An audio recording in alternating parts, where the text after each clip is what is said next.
ഉത്തർപ്രദേശിലെ സോൻഭദ്ര ജില്ലയിൽ ബെൻവ എന്ന ചെറിയ ഗ്രാമത്തിലാണ് 22 വയസ്സുള്ള അഞ്ജലി ജനിച്ചു വളർന്നത്. വയലുകളുടെയും മണ്ണിൻ്റെയും സുഗന്ധം നിറഞ്ഞ ആ ഗ്രാമത്തിൽ ജീവിച്ചിരുന്ന അവൾക്ക് അവളുടെ ഏറ്റവും വലിയ സ്വപ്നം ഒരു IAS ഓഫീസറായി മാതാപിതാക്കളുടെ ജീവിതം മാറ്റിമറിക്കുക എന്നതായിരുന്നു. എന്നാൽ കുടുംബത്തിൻ്റെ കഷ്ടപ്പാടുകൾ കണ്ട ചിലർ ആദ്യം സ്വന്തം വീട് നോക്കാൻ പറഞ്ഞു, എന്നിട്ടാകാം ഓഫീസറാകുന്നത്. വളരെ കഷ്ടപ്പാട് നിറഞ്ഞതായിരുന്നു അഞ്ജലിയുടെ കുടുംബം. അച്ഛൻ ഗ്രാമത്തിൽ പച്ചക്കറി വിൽക്കുകയും അമ്മ മറ്റുള്ളവരുടെ വയലുകളിൽ കൂലിപ്പണി ചെയ്തും കുടുംബം പോറ്റുകയും ചെയ്യുന്നു. പല രാത്രികളിലും ഉപ്പും ചപ്പാത്തിയും മാത്രമാണ് കഴിച്ചിരുന്നത്. എങ്കിലും മകളുടെ സ്വപ്നം ഉപേക്ഷിക്കാൻ മാതാപിതാക്കൾ തയ്യാറല്ലായിരുന്നു. ഒരിക്കൽ അഞ്ജലിയുടെ പഠനാവശ്യത്തിനായി പുസ്തകങ്ങൾ വാങ്ങാൻ അമ്മ തന്നെ വെള്ളി പാദസരം വിൽക്കാൻ തീരുമാനിച്ചു. ഇത് അഞ്ജലിയെ വേദനിപ്പിച്ചെങ്കിലും മകളുടെ സ്വപ്നങ്ങളാണ് തനിക്ക് ഏറ്റവും വലുതെന്ന് അമ്മ മകളെ ആശ്വസിപ്പിച്ചു. കുറച്ചു മാസങ്ങൾക്ക് ശേഷം അഞ്ജലിക്ക് ഇൻഡോറിലെ ഒരു സിവിൽ സർവീസ് അക്കാദമിയിൽ മെറിറ്റിൻ്റെ അടിസ്ഥാനത്തിൽ പ്രവേശനം ലഭിച്ചു. സ്വപ്നത്തിലേക്കുള്ള ആദ്യ വലിയ ചുവടുവയ്പായിരുന്നു അത്. ഇൻഡോറിലെ ഒരു ചെറിയ മുറിയിൽ വാടകയ്ക്ക് താമസിച്ചുകൊണ്ട് പഠനം തുടർന്നു. രാവിലെ ലൈബ്രറിയിലും പകൽ ക്ലാസ്സുകളിലും വൈകുന്നേരം ട്യൂഷൻ എടുത്തും രാത്രി വൈകി പഠിച്ചും ഒക്കെയായിരുന്നു അഞ്ജലിയുടെ ലോകം. അതേ അക്കാദമിയിൽ പഠിച്ചിരുന്ന അഭയ് രജ്പുത് എന്ന യുവാവ് ഒരു സാധാരണ വിദ്യാർത്ഥിയെ പോലെയായിരുന്നു. എന്നാൽ കോടിക്കണക്കിന് രൂപയുടെ ബിസിനസ് സാമ്രാജ്യത്തിൻ്റെ ഉടമയുടെ മകനാണെന്ന് ആരും തിരിച്ചറിഞ്ഞില്ല. അഞ്ജലിയുടെ ബുദ്ധിയും കഠിനാധ്വാനവും എല്ലാവരുടെയും ശ്രദ്ധ പിടിച്ചുപറ്റി. പരീക്ഷയിൽ വിജയിക്കുന്നത് വെറും പാഠപുസ്തകങ്ങൾ കൊണ്ടല്ല, ശരിയായ ചിന്തയും പരിശ്രമവുമാണെന്ന് അവൾ വിശ്വസിച്ചു. ഇതിനിടയിൽ അവളുടെ ട്യൂഷൻ ജോലി നഷ്ടപ്പെട്ടു. വരുമാനം പൂർണ്ണമായും നിലച്ചു. 2 ദിവസം വെള്ളം മാത്രം കുടിച്ചു ജീവിക്കേണ്ട അവസ്ഥയിലായി. താമസിച്ചിരുന്ന വീട്ടിൽ വാടക കൊടുക്കാനില്ലാതെ വന്നപ്പോൾ വീട്ടുടമസ്ഥൻ വന്നു അഞ്ജലിയെ പുറത്താക്കി. അവൾ റോഡരികിലിരുന്ന് കരഞ്ഞുകൊണ്ടിരുന്നപ്പോൾ അവളുടെ ദുരവസ്ഥ അറിഞ്ഞ അഭയ്ത് സഹായഹസ്തവുമായി എത്തിയത്. എന്നാൽ അപരിചിതനായ ഒരു യുവാവിൻ്റെ വീട്ടിലേക്ക് പോകാൻ അഞ്ജലി ആദ്യം മടിച്ചു. സമൂഹം എന്തു പറയും എന്ന ആശങ്കയായിരുന്നു കാരണം. പക്ഷേ അഞ്ജലിയുടെ പരീക്ഷയും വർഷങ്ങളായുള്ള പരിശ്രമവും പാഴാകരുതെന്ന് കരുതിയ അഭയ്ത് പുതിയ താമസ സ്ഥലം കിട്ടുന്നതുവരെ തൻ്റെ വീടിൻ്റെ ഗസ്റ്റ് വിങ്ങിൽ സുരക്ഷിതമായി താമസിക്കാമെന്ന് പറഞ്ഞു. അഞ്ജലി ആ യുവാവിനോട് അദ്ദേഹം ആരാണെന്ന് ചോദിച്ചു. അതിന് മറുപടിയായി കഠിനാധ്വാനം ചെയ്യുന്നവരെ ബഹുമാനിപ്പിക്കാൻ പഠിപ്പിക്കപ്പെട്ട ഒരാളാണ് താനെന്ന് അദ്ദേഹം മറുപടി പറഞ്ഞു. യുവാവിൻ്റെ വീട്ടിലെത്തിയപ്പോൾ അഞ്ജലി അകത്തേക്ക് കയറാൻ പഠിച്ചു. എന്നാൽ അവിടെ ജോലി ചെയ്യുന്നവരും അവളോട് വലിയ ബഹുമാനത്തോടെയാണ് പെരുമാറിയത്. ആ രാത്രി അവിടെ വിശ്രമിക്കാനും ബാക്കി കാര്യങ്ങൾ രാവിലെ സംസാരിക്കാമെന്നും അഭയ്ത് അവളോട് പറഞ്ഞു. ഇതുവരെ തൻ്റെ പോരാട്ടത്തിന് ഇത്രയും വിലയും ബഹുമാനവും ആരും നൽകിയിട്ടില്ലെന്നും അഞ്ജലി മനസ്സിൽ ചിന്തിച്ചു. യഥാർത്ഥ ബഹുമാനം ഒരാളുടെ പണം നോക്കിയല്ല, അവൻ്റെ പരിശ്രമം നോക്കിയാണ് നൽകേണ്ടതെന്ന് അവൾക്ക് മനസ്സിലായി. പിറ്റേന്ന് രാവിലെ എഴുന്നേറ്റ അഞ്ജലി കഴിഞ്ഞ രാത്രിയിലെ സംഭവങ്ങൾ ഓർത്തു. സ്വപ്നങ്ങൾ പോലെയായിരുന്നു എല്ലാം. അവൾ മുറി വൃത്തിയാക്കി പഴയതുപോലെ ക്രമപ്പെടുത്തി താഴേക്ക് ഇറങ്ങി. അവൾക്ക് പ്രത്യേകമായി പ്രഭാത ഭക്ഷണം ഒരുക്കിയിരുന്നത് കണ്ടപ്പോൾ അഞ്ജലിക്ക് അതിശയമായി. വിശന്നിരുന്ന് പഠിക്കുന്ന ഒരു വിദ്യാർത്ഥിയെ സഹായിക്കുന്നത് വലിയ കാര്യമല്ലെന്ന് അഭയ്ത് പറഞ്ഞു. പിന്നീട് ഇരുവരും അക്കാദമിയിലേക്ക് പോയി. എന്നാൽ അവിടെ ചില വിദ്യാർത്ഥികൾ അഞ്ജലിയെക്കുറിച്ച് അപവാദങ്ങൾ പ്രചരിപ്പിക്കുവാൻ തുടങ്ങിയിരുന്നു. അവളുടെ ജീവിതത്തിൽ പെട്ടെന്നുണ്ടായ മാറ്റം കണ്ടു പലരും തെറ്റിദ്ധരിച്ചു. എന്നാൽ അഞ്ജലി തൻ്റെ ശ്രദ്ധ പഠനത്തിൽ മാത്രം കേന്ദ്രീകരിച്ചു.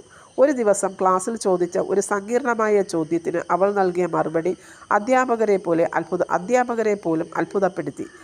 ഭരണസേവനത്തിനാവശ്യമായ യുക്തിചിന്തയും ധാർമ്മിക ബോധവും അവളുടെ ഉത്തരത്തിൽ വ്യക്തമായിരുന്നു.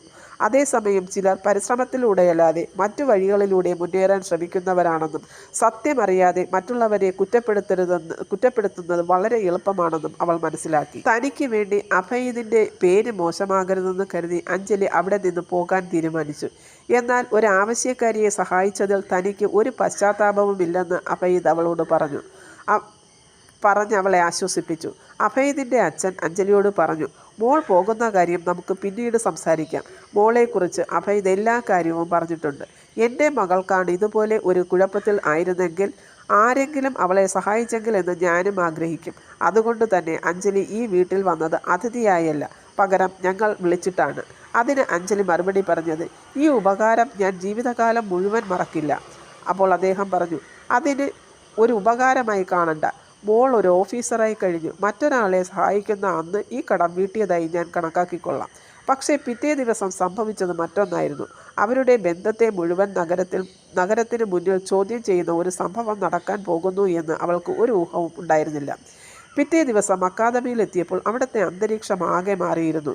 എല്ലാവരും അഞ്ജലിയെയും അഭയദിനെയും കാത്തിരിക്കുകയായിരുന്നു എന്ന പോലെ തോന്നി. രണ്ടുപേരും വെവ്വേറെ സീറ്റുകളിൽ പോയിരുന്നു. അപ്പോൾ മറ്റുള്ളവർ രഹസ്യമായി പറയുന്നുണ്ടായിരുന്നു, കണ്ടോ, ഇന്നും രണ്ടുപേരും ഒരുമിച്ചാണ് വന്നത്. ഇനി ആർക്കും സത്യം മറച്ചു വെക്കാൻ പറ്റില്ല. ക്ലാസ് കഴിഞ്ഞപ്പോൾ സ്ഥാപനത്തിൻ്റെ ഡയറക്ടർ പ്രൊഫസർ ഷെഖാവത്ത് അഞ്ജലിയെയും അഭയദിനെയും ഓഫീസിലേക്ക് വിളിച്ചു. അവിടെ വച്ച് അഞ്ജലി സാറിനോട് പറഞ്ഞു, താൻ കാരണം ഈ സ്ഥാപനത്തിൻ്റെ പേര് മോശമാകുന്നു എങ്കിൽ ഇവിടെ നിന്ന് ഞാൻ പോയിക്കൊള്ളാം. അതിന് സാർ മറുപടി പറഞ്ഞു, മകളെ, തീരുമാനങ്ങൾ കിംവദന്തികളുടെ അടിസ്ഥാനത്തിലല്ല, സത്യത്തിൻ്റെ അടിസ്ഥാനത്തിലാണ് എടുക്കുന്നത്. കാര്യങ്ങൾ ആദ്യം മുഴുവനായി പറയൂ. അഞ്ജലി പറഞ്ഞു, അന്ന് രാത്രി അഭയത് തന്നെ സഹായിച്ചതാണ്. അവൻ സഹായിച്ചില്ലായിരുന്നു എങ്കിൽ എനിക്കിന്ന് പരീക്ഷ പോലും എഴുതാൻ കഴിയില്ലായിരുന്നു. അത് കേട്ട പ്രൊഫസർ പറഞ്ഞു, മനുഷ്യത്വത്തിൻ്റെ തെറ്റായ കണ്ണിലൂടെ കാണുന്നവരുടെ ചിന്തയാണ് മാറേണ്ടത്, സഹായിച്ചവരുടെയല്ല. ഉടൻ തന്നെ പ്രൊഫസർ ഷെഖാവത്ത് മുഴുവൻ ക്ലാസ്സിനെയും ഓഡിറ്റോറിയത്തിലേക്ക് വിളിച്ചു. എല്ലാ വിദ്യാർത്ഥികളും തടിച്ചുകൂടി. അദ്ദേഹം പറഞ്ഞു, ഇന്ന് എനിക്കൊരു പ്രധാനപ്പെട്ട കാര്യം വ്യക്തമാക്കാനുണ്ട്. ഒരു വിദ്യാർത്ഥിയുടെ സ്വഭാവത്തെ തെളിവില്ലാതെ ചോദ്യം ചെയ്യുന്നതാണ് ഏറ്റവും വലിയ ഭീരുത്വം എന്ന്. അഞ്ജലിയും അഭയതും ഒരു തെറ്റും ചെയ്തിട്ടില്ല. ഒരു വിദ്യാർത്ഥി മറ്റൊരു വിദ്യാർത്ഥിനിയെ പ്രയാസ സമയത്ത് സഹായിച്ചതാണ്. അതിൽ എനിക്ക് അഭിമാനമുണ്ട്. പക്ഷേ കഥ അവിടെ അവസാനിച്ചിരുന്നില്ല. അന്ന് വൈകുന്നേരം ആരോ സോഷ്യൽ മീഡിയയിൽ അഞ്ജലിയും അഭയതും ഒരുമിച്ച് നിൽക്കുന്ന ഫോട്ടോ ഇട്ടു. മണിക്കൂറുകൾക്കിടയിൽ ഫോട്ടോ വൈറലായി. ആ പോസ്റ്റ് കണ്ട അഞ്ജലിയുടെ ദേഹം ആസകലം വിറച്ചു. ഇത് എൻ്റെ നാട്ടിലുള്ളവർ കാണുമല്ലോ എന്നോർത്ത് അവൾ പേടിച്ചു. വീണ്ടും ഓടിപ്പോകാനാണോ ചിന്തയെന്ന് അഭയത് ചോദിച്ചു. എന്തുകൊണ്ടാണ് എപ്പോഴും തൻ്റെ അഭിമാനം മാത്രം ചോദ്യം ചെയ്യുന്നതെന്ന് അവൾ സങ്കടത്തോടെ ആലോചിച്ചു. അപ്പോൾ അഭയത് തൻ്റെ അമ്മ പറയാറുള്ളത് അഞ്ജലിയോട് പറഞ്ഞു, നല്ലവർ വഴി മാറ്റില്ല, പകരം വഴിയിലെ തടസ്സങ്ങൾ മാറ്റും. ഇന്ന് നീ തോറ്റാൽ നിന്നെ കണ്ട് സ്വപ്നം കാണുന്ന നാട്ടിലെ ഒരുപാട് പെൺകുട്ടികൾ തോറ്റുപോകും. അവൻ പറഞ്ഞു നിർത്തിയ അതോടെ ഇനി പിന്നോട്ടില്ല എന്ന് അവൾ ഉറപ്പിച്ചു.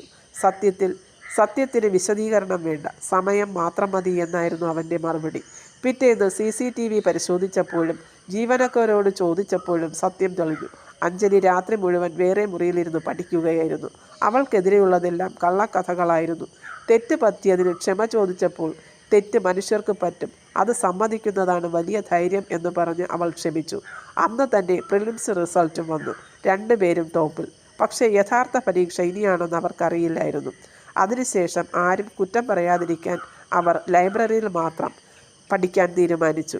രാവിലെ 6 മണിക്ക് വെവ്വേറെ വന്ന് രാത്രി വരെ പഠിച്ച് വെവ്വേറെ പോകും. നാട്ടിൽ അച്ഛൻ ഗോപാലും അമ്മ കമലയും മകളുടെ വിജയത്തിൽ സന്തോഷിച്ചു. ചില നാട്ടുകാർ അഞ്ജലിയുടെ വിജയത്തിൽ സന്തോഷിച്ചു. എന്നാൽ മറ്റു ചിലർ പറഞ്ഞത് ഇൻ്റർവ്യൂവിൽ എല്ലാം പോകുമെന്നാണ്. എൻ്റെ മകൾ അധ്വാനിച്ചു തോറ്റാൽ വിഷമമില്ല, പേടിച്ച് തോൽക്കരുതു എന്നായിരുന്നു അച്ഛൻ്റെ നിലപാട്. അച്ഛൻ പറഞ്ഞു, മോളെ, വലിയ ഉദ്യോഗസ്ഥരെ പരിചയപ്പെടുത്തി തരാം എന്ന് പറഞ്ഞപ്പോൾ എനിക്ക് കസേര വേണമെങ്കിൽ അധ്വാനം കൊണ്ട് മതി, ശുപാർശ വേണ്ട എന്നവൾ പറഞ്ഞു. സമയം പോയിക്കൊണ്ടിരുന്നു. പ്രധാന പരീക്ഷയും കഴിഞ്ഞു. പരീക്ഷാഫലം വന്നപ്പോൾ സംസ്ഥാനം മുഴുവൻ സന്തോഷത്തിലായി. അഞ്ജലിയും അദ്വൈതും ഇൻ്റർവ്യൂവിൽ തിരഞ്ഞെടുത്തു. അഞ്ജലി അഭയദിനോടായി ചോദിച്ചു, ചിലപ്പോൾ ഏതെങ്കിലും ചോദ്യത്തിന് ഉത്തരം തെറ്റിയാൽ എന്ത് ചെയ്യും? ജീവിതത്തിൽ കഠിനമായ പരീക്ഷയ്ക്ക് ഉത്തരം കിട്ടിയ ഒരു പെൺകുട്ടിക്ക് സിവിൽ സർവീസ് പരീക്ഷയുടെ ഒരു ചോദ്യവും പ്രയാസമാകില്ല, അഭയ് മറുപടി പറഞ്ഞു. അവസാനം ആ ദിവസം എത്തി. രണ്ടുപേരും വെവ്വേറെ ആയിട്ടാണ് ഇൻ്റർവ്യൂ ബോർഡിലെത്തിയത്. വിഭവങ്ങൾ കുറവും ഉത്തരവാദിത്വം വലുതായാൽ നിങ്ങൾ എന്തു ചെയ്യും? ഇതായിരുന്നു ചോദ്യം. ഞാൻ ആദ്യം ആളുകളുടെ വിശ്വാസം നേടും, അതിനുശേഷം എനിക്ക് ലഭ്യമായ വിഭവങ്ങൾ ബുദ്ധിപൂർവ്വം ഉപയോഗിക്കും, അഞ്ജലി മറുപടി പറഞ്ഞു. Very good. അടുത്തത് അഭയദിനോടുള്ള ചോദ്യം. ഇത്രയും പ്രമുഖമായ ഒരു വ്യവസായ കുടുംബത്തിൽ നിന്ന് എന്തിനാണ് ബിസിനസ് തിരഞ്ഞെടുക്കാതെ സിവിൽ സർവീസ് തിരഞ്ഞെടുത്തത്? ബിസിനസ് എന്നത് കമ്പനികൾ ലാഭത്തിലാക്കാൻ വേണ്ടിയുള്ളതാണ്. സിവിൽ സർവീസ് ജനങ്ങൾക്ക് ഉപകാരപ്രദമായ കാര്യങ്ങൾ ചെയ്യാൻ എന്നെ സഹായിക്കും.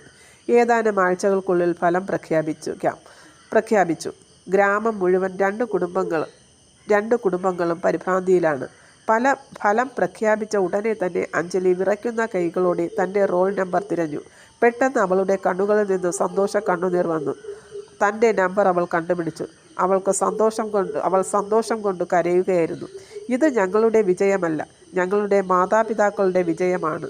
കുറച്ച് ദിവസങ്ങൾ കഴിഞ്ഞപ്പോൾ അവർ രണ്ടുപേരും അവരുടെ കുടുംബത്തോടൊപ്പം നാട്ടിലേക്ക് മടങ്ങി. ഒരിക്കൽ പരിഹസിച്ചു ചിരിച്ചവർ ഇന്ന് പൂക്കളുമായി തങ്ങളെ സ്വീകരിക്കാൻ നിൽക്കുന്നു. ഏതാനും മാസത്തെ പരിശീലനത്തിന് ശേഷം അഞ്ജലിയെയും അദ്വൈതിനെയും വ്യത്യസ്ത ജില്ലകളിൽ നിയമിച്ചു. ഇരുവരും അർപ്പണബോധത്തോടെ അവരുടെ ഉത്തരവാദിത്തങ്ങൾ ഏറ്റെടുത്തു. അഞ്ജലിയുടെ അമ്മ അഞ്ജലിയോട് ചോദിച്ചു, മോളെ, ഞാൻ ഒരു കാര്യം ചോദിക്കട്ടെ? അഭയത് ശരിക്കും നിന്റെ സുഹൃത്തു മാത്രമാണോ? അദ്വൈതിൻ്റെ അച്ഛനും ഇതേ ചോദ്യം ചോദിച്ചു. അഞ്ജലി നിന്റെ കൂട്ടുകാരി മാത്രമാണോ? അഭയത് അച്ഛനോട് പറഞ്ഞു, അച്ഛാ, ഞങ്ങൾ ആദ്യം സ്വന്തം കാലിൽ ഒന്ന് നിൽക്കട്ടെ. അഞ്ജലിക്കും അച്ഛനും അമ്മയ്ക്കും സന്തോഷമാകുമ്പോൾ ഒരു ദിവസം നമുക്ക് ചോദിക്കാം. അഞ്ജലിയുടെ അച്ഛൻ അഭയിദിനോട് പറഞ്ഞു, അഭയിദ്, അന്ന് ആ രാത്രിയിൽ മോൻ അവളെ സഹായിച്ചില്ലായിരുന്നു എങ്കിൽ അവളുടെ സ്വപ്നങ്ങൾ യാഥാർത്ഥ്യമാകില്ലായിരുന്നു. കാലം കഴിഞ്ഞു പോയിക്കൊണ്ടിരുന്നു. അഞ്ജലിയുടെ അച്ഛനോട് അഭയിദിൻ്റെ അച്ഛൻ പറഞ്ഞു, യഥാർത്ഥ സമ്പത്ത് എന്ന് പറയുന്നത് കഠിനാധ്വാനവും മൂല്യങ്ങളുമാണെന്ന് നിങ്ങളുടെ മകൾ എൻ്റെ മകനെ പഠിപ്പിച്ചു. അഞ്ജലിയെ എൻ്റെ മകന് വേണ്ടി വിവാഹം ആലോചിക്കാനാണ് ഞാൻ വന്നത്. അങ്ങനെ ഇരു കുടുംബങ്ങളുടെയും സമ്മതത്തോടെ അഞ്ജലിയും അഭേദം തമ്മിലുള്ള വിവാഹം നടന്നു. കുറച്ചു നാളുകൾക്ക് ശേഷം അഞ്ജലി ഗ്രാമത്തിലെ ദരിദ്രരായ കുട്ടികൾക്ക് വേണ്ടി ഒരു പുസ്തകാലയവും ഉന്നത വിദ്യാഭ്യാസത്തിന് വേണ്ടി ഒരു സ്കൂളും തുടങ്ങി. ശരിക്കുമുള്ള സ്വപ്നം സത്യമാണെങ്കിൽ ഒന്നും ഇല്ലാതെ കഠിന പരിശ്രമം ചെയ്താൽ ഈശ്വരൻ അതിനുള്ള വഴി കാട്ടിത്തരും. അതിന് സമ്പന്നർ എന്നോ ദരിദ്രർ എന്നോ ഇല്ല.